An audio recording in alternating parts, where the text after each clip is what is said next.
Wilson back again today to show you how different textures can work together on your card. I've got one of my favorite color combinations here. It's a blush pink, very, very soft, with black and white. Now, the dies that I'm going to be using in today's card are the California Collection decorative frames. This is one of my favorites. I've used it over and over again, and I have a new one to show you here. This is one of the new striplet dies called Lattice Heart, and I am absolutely nuts about this. I think it's so beautiful. Really, really, really proud to put my name to this one. So let's begin with that lattice die, and I'll show you why it's unique and different. It comes in two pieces, so you can use it like this, and this is the way we are going to be using it today. So it cuts a decorative insert out of your card, or you can use it with the cutting edge if you want to completely cut it out. Now, this is unique in the fact that it's not as large as a background, but it's got that kind of size and length to it. But there's different things that you can do with it, which I really, really enjoy. I've gone ahead out of the blush card, and I've already cut one of them on one of the sides. So we'll show you how to do the second one here. So let's tape this into place. And I want to get it just about equidistant on the opposite side of this card. So just about like that. We'll tape it into place, and let me get what I need here. And because I've actually already cut and embossed the first one, I think what I'll do is just cover that part of it. So I won't do any kind of tamping down on the embossing. Now this is very detailed, so let's see if we need to turn it and cut it at all again. A little bit more. In fact, I'll tell you what we're going to have to do. We'll turn it this direction. I think that'll still be okay with the embossing.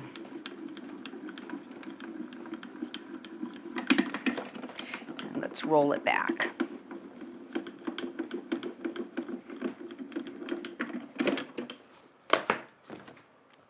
Beautifully cut there. So now I'll tell you what I'll do. I will turn it and leave that off the edge and just cover the embossed part there. Put it back through the machine. And this is definitely one of those dies you want to bring out the beauty by doing the embossed layer.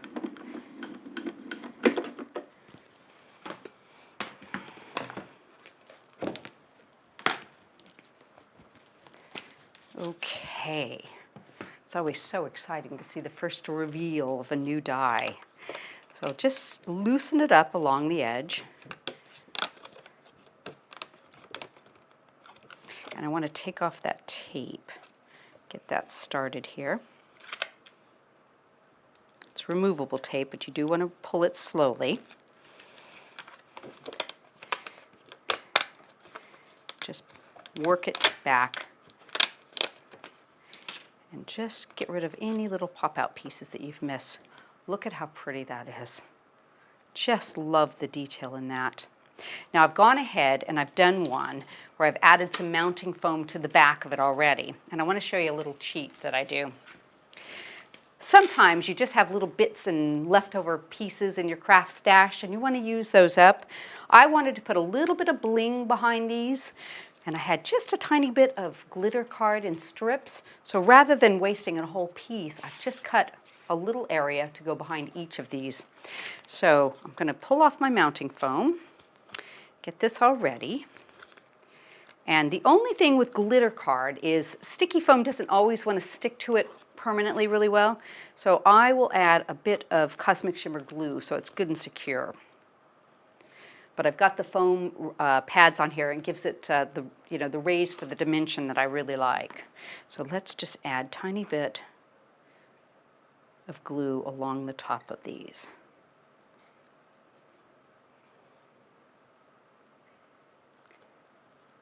There we go. And let's see if we can get that even right over those sections. And excuse me, I'm going to have to lean over just a little bit into your shot so I can see if I'm even there.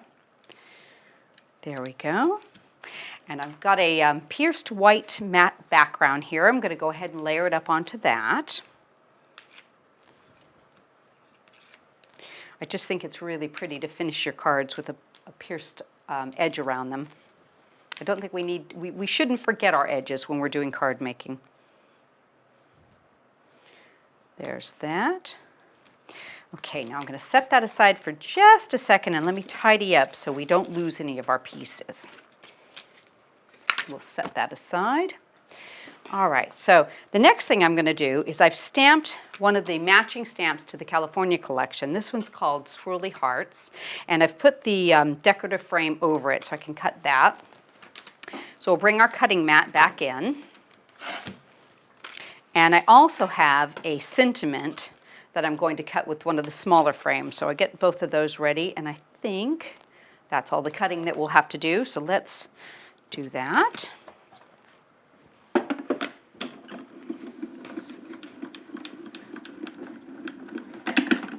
And then we'll do a little bit of inking.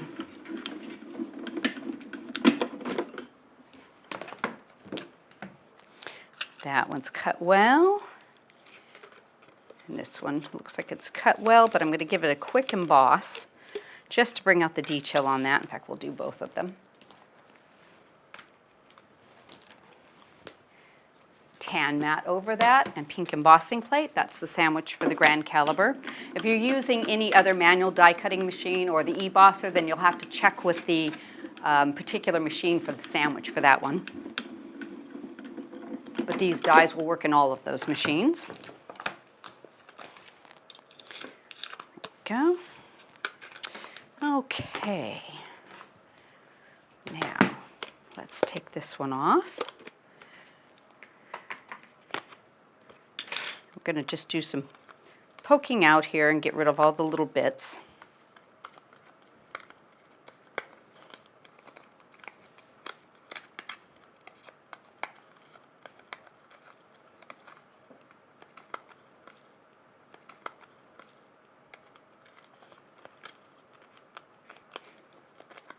There we go. Oops. Okay, so I'm going to put some mounting foam on the back of this one. Get it ready. Now I went ahead and cut a middle frame using the decorative frames, and I used the same size I used for the small one here to cut the inside out. Added a little mounting foam to the back of that. So let's just do some assembly and then we'll ink and put our sentiment in there. So I like the way that this just mats right in between those two pieces. I think that's really pretty. And I've got some mounting foam on the side here to raise it up for dimension. And you can see how pretty that little frame is. It's got the decorative edge going all the way around it that I love. So I'm going to pop this one on here so it goes this direction. And now let's do a little bit of inking. I've got the Victorian Velvet Distress Ink. Pick up a little ink with my cut and dry foam and just lightly ink around the edge here.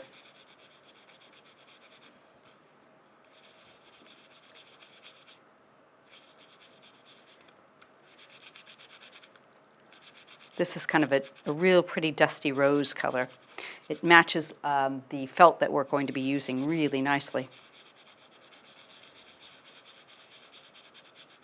There we go. Take this one out. You can see how pretty that is. Just really highlights the sentiment that you're going to be using. And a little piece of mounting foam on the back of that. And that will go directly across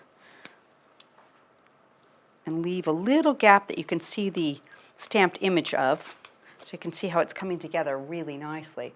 Now I'm going to add a flower that we're going to do out of felt just to give it a little bit something else. So I'll show you what I've done. I've cut a strip roughly about 1 inch wide and it's 9 inches long. I'm going to be using the Cosmic Shimmer Dry as Clear Glue. And I'm just going to run a bead of it across the bottom edge. Just like that, simple as can be. And what I use is like a big acrylic block for this. And I'll just fold it in half, right in the center. Just hold that for the second. And then I'll work down one side and get it to glue on there. Once I've got that, I can move that block over a little bit and come down to the other side. And I find this is the easiest way to do this. And then just leave that in place. Now, I have gone ahead and done one ahead of time, so I'm not going to use that one, but that's just to show you a real simple way that you can do it yourself. So I've got this one already attached, and you can see that it's rounded at the top here and then glued at the bottom. So what I'm going to do is just cut some slits with my scissors roughly about every 1/2 inch. They don't have to be perfect. Some can be bigger, some can be smaller, because this gives you kind of a chunky look to your flower, and it's really very pretty. You want to try not to cut all the way through, but if you do happen to do that, don't panic. You can still use it. You just will have to do part of it and then continue on, picking up your second piece. There we go. One more. Okay. Go back to your Cosmic Shimmer glue now. Run another bead down the bottom of it, and I usually just go ahead and put it all the way on here, just to kind of let it start to set up a little bit, get tacky. But you do want to try and keep the felt off, or keep the glue off the top of the felt. Even though it dries clear, you can see it on felt. It's the only non-forgiving thing about felt. So I'm going to just take the end of this and turn it just to start the center of the flower. There we go. I'm going to pick it up. Excuse my fat fingers here. Until I get it started, it'll be difficult to see, but I'm just rolling it. And then once you have something to hold on to, it makes it a little bit easier, and you can just literally roll it as you go.